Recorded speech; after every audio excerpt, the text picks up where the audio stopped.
형태를 이 끔찍한 것을 만들긴 했지만 아무에게나 십자가를 지게 하는 게 아니고 국가에서 아주 끔찍한 중범죄를 저지른 사람이 지는 그런 십자가였습니다.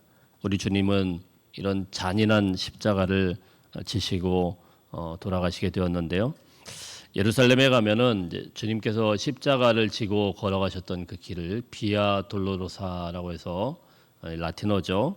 거기를 이제 교황이 이제 그 곳곳마다 이제 지정을 해가지고 그 길이 있습니다. 조그마한 골목인데 지금 가면은 완전히 그냥 뭐 원달러 이러고 장사만 하는 그런 사람들이 잔뜩 있어요. 근데 거기 가면은 십자가에 뭐 1처소, 2처소 이래가지고 곳곳에다가 주님이 이제 십자가를 매다가 여기서 쓰러지신 부분 뭐 이런 식으로 이제 적혀 있습니다. 그 흔적마다 이제 지금 기념 예배당을 다 세워놓고요. 근데 그 길들을 보면은 우리가 좀 뭐 우리 성인들 어른들이 걸어가려고 하면은 한 30분 안쪽으로 끝까지 다 갈 수 있는 그렇게 엄청나게 긴 길도 아니고 어려운 길도 아닙니다. 그 길을 그 좁은 길을 우리 주님은 골고다 언덕을 향해서 채찍에 맞아서 피투성이가 되어서 한 걸음 한 걸음 묵묵히 올라가셨다는 것입니다. 그래서 지금도 이 성지순례를 가면은요 항상 거기가 코스가 요 금요일 날 되면은 그곳에 이제 모든 성지객들이 거기를 필수로 다니게 됩니다. 금요일 날 저녁 때쯤 되면은 그곳을 이제 다니면서 각 처소마다 또 기도하고 또 주님의 십자가의 흔적을 새기고 이러면서 다니게 되는데요. 우리 주님은 사실 다 아시다시피 말씀을 보면은 십자가를 지기 전에도 너무 군병들에게 가혹하게 매질을 당해서 이미 십자가를 지셨을 때는 산 송장이나 다름없는 길로 몸을 이끌고 이 언덕길을 신음하면서 올라가게 되었습니다. 왜 주님은 하필이면 그렇게 저주스럽고 잔혹한 죽음을 당하셔야 했을까요? 아무리 우리의 죄값이 크다고 해도 어떻게 이렇게 끔찍한 죽음을 하나님께서 허락하셨을까요? 우리의 상식과 우리의 생각으로는 도저히 이해가 안 되는 일인데요. 하나님이 너무 잔인한 거 아닌가 이런 생각이 들고 하나님께서 좀 더 쉬운 방법이 있으셨을 텐데 왜 이렇게 고난을 당하게 하셨을까? 그러나 성경에서는 우리에게 그 이유를 분명하게 밝혀주고 있습니다. 갈라디아서 3장 13절 말씀 제가 읽어보면요. 그리스도께서 우리를 위하여 저주받은 바 되사 율법의 저주에서 우리를 속량하셨으니 기록된 바 나무에 달린 자마다 저주 아래 있는 자라 하였습니다. 성경에 나온 저주 아래 있는 자, 나무에 달린 자마다 저주 아래 있다라는 이 말을 우리가 주목해 보아야 되는데요. 그대로 그 기록된 대로 우리 주님이 돌아가셨다. 저주를 받았다.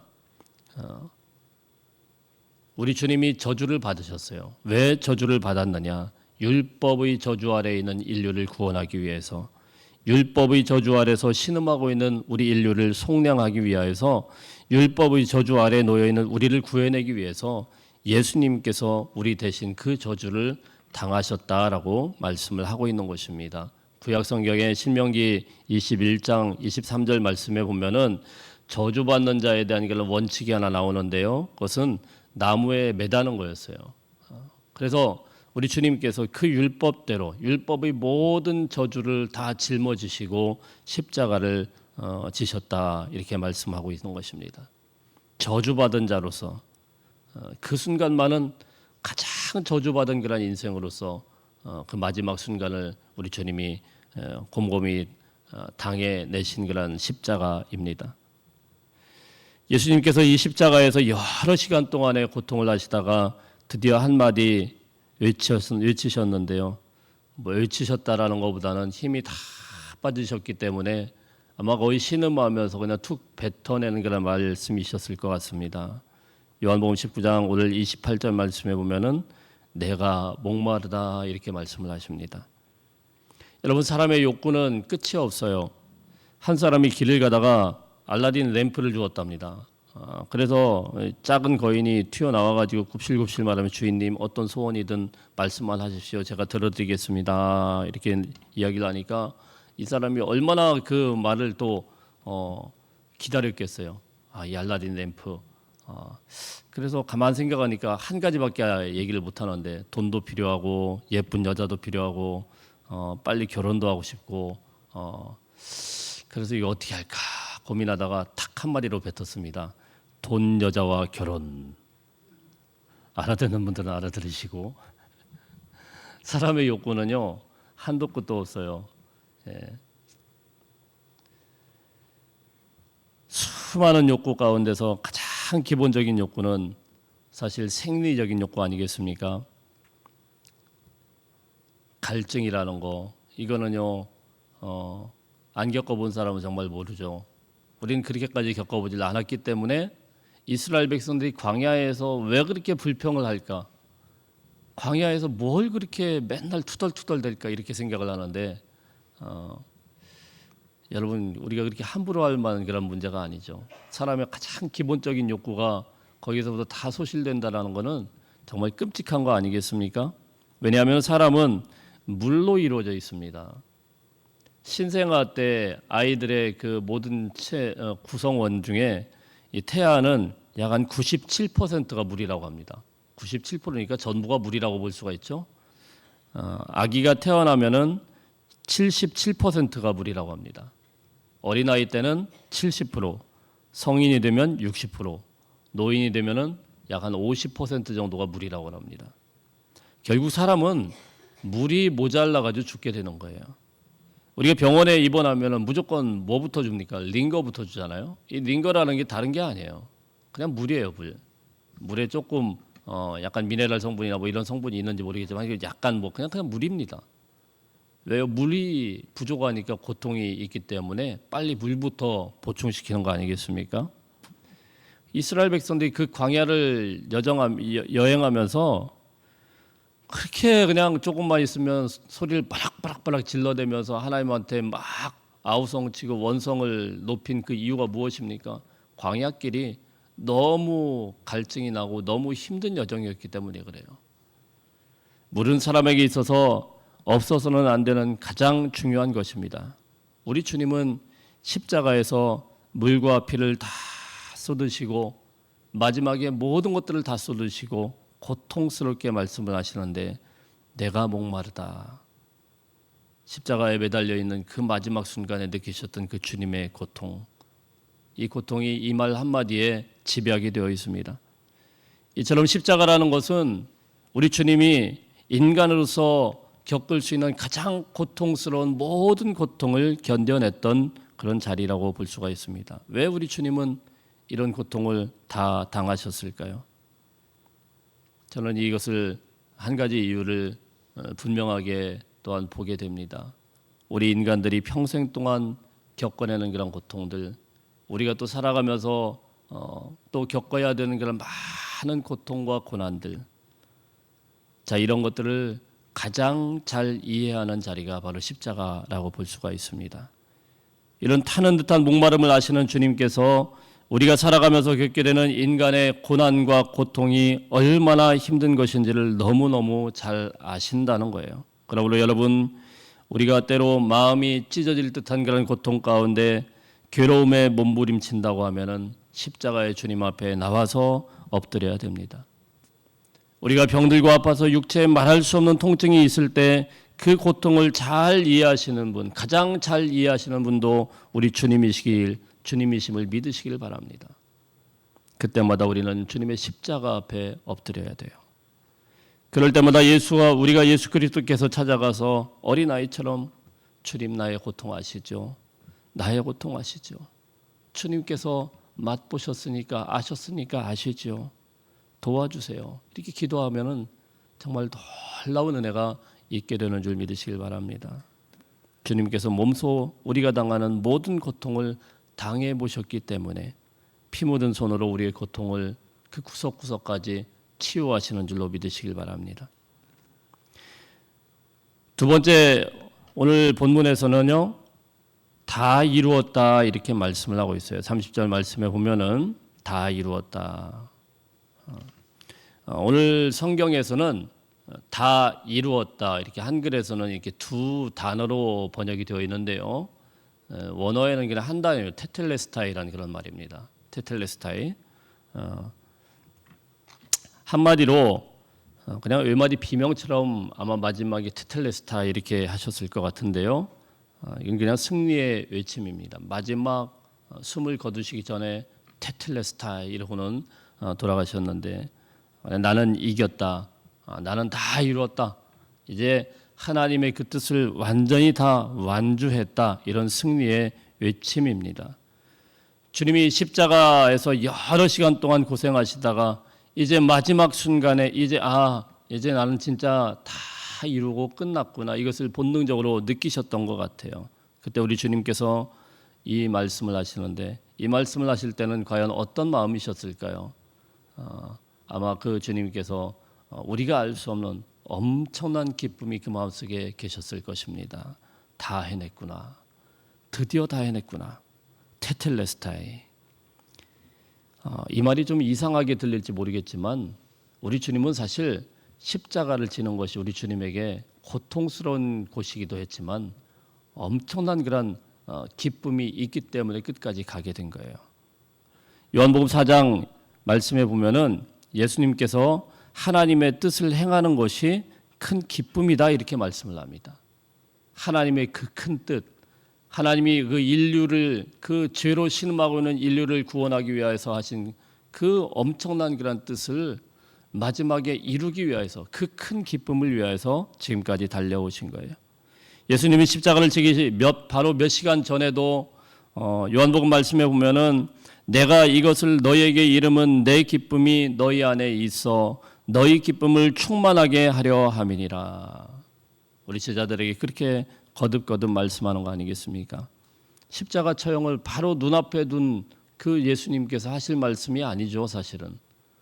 바로 내일 십자가 지시는 그 예수님께서 무슨 제자들에게 내 기쁨을 이야기하려고 내 기쁨이 너희 안에 있기를 원한다 이런 말씀을 하실 수 있겠어요. 그러나 우리 주님은 그 고통의 십자가를 바라보는 그 순간에도 굉장히 거기에 대한 기대도 있으셨고 기쁨이 분명히 있으셨다라는 사실이에요. 그것은 하나님의 뜻, 하나님의 그 귀한 뜻을 아는 자만이 아는 그런 기쁨이죠.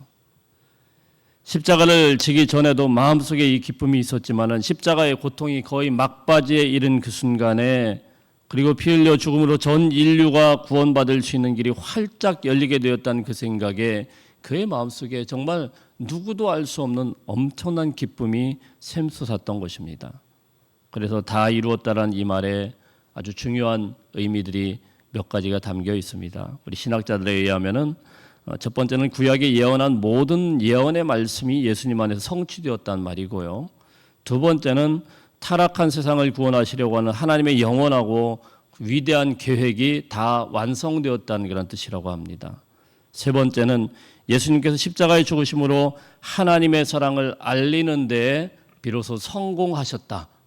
이 구원을 널리 알릴 수 있는 데 성공하셨다. 이런 뜻을 갖고 있다고 합니다. 그래서 로마서 5장 8절 말씀에 보면은 우리가 아직 죄인 되었을 때 그리스도께서 우리를 위하여 죽으심으로 하나님께서 우리에 대한 자기의 사랑을 확증하셨느니라. 할렐루야.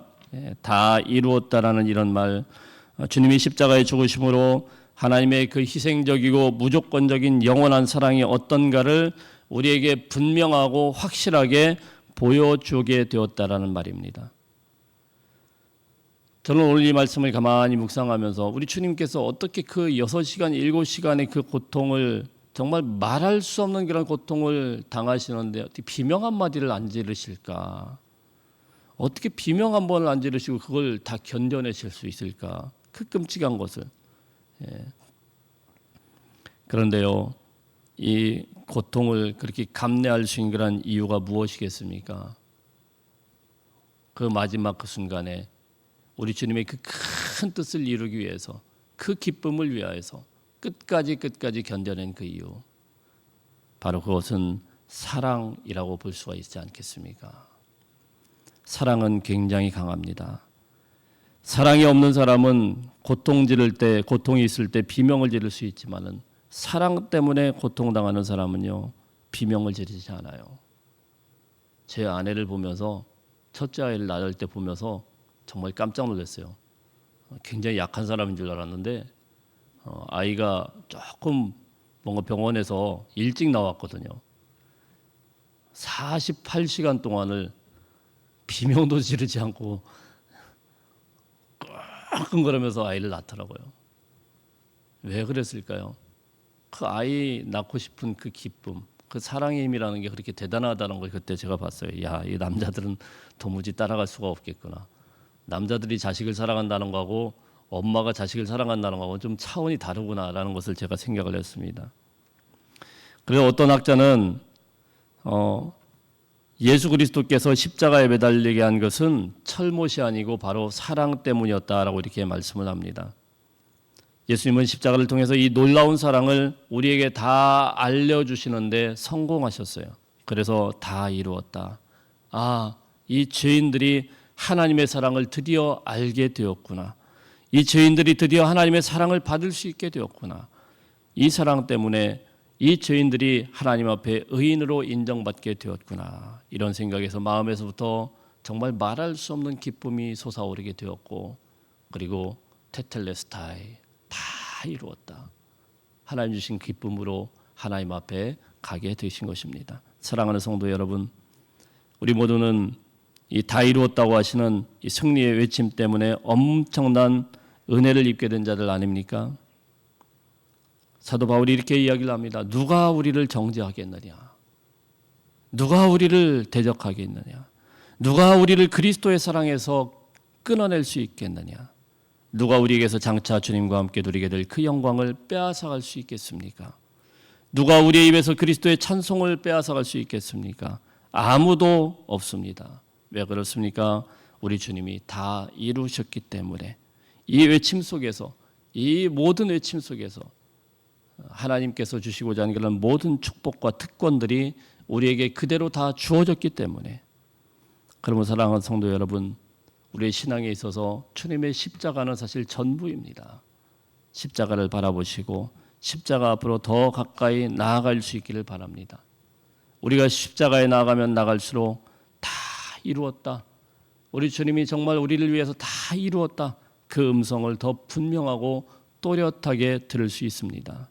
주님의 그 힘찬 외침 속에서 우리에게 또한 구원의 길이 활짝 열리게 되는 소망이 있게 되는 것입니다.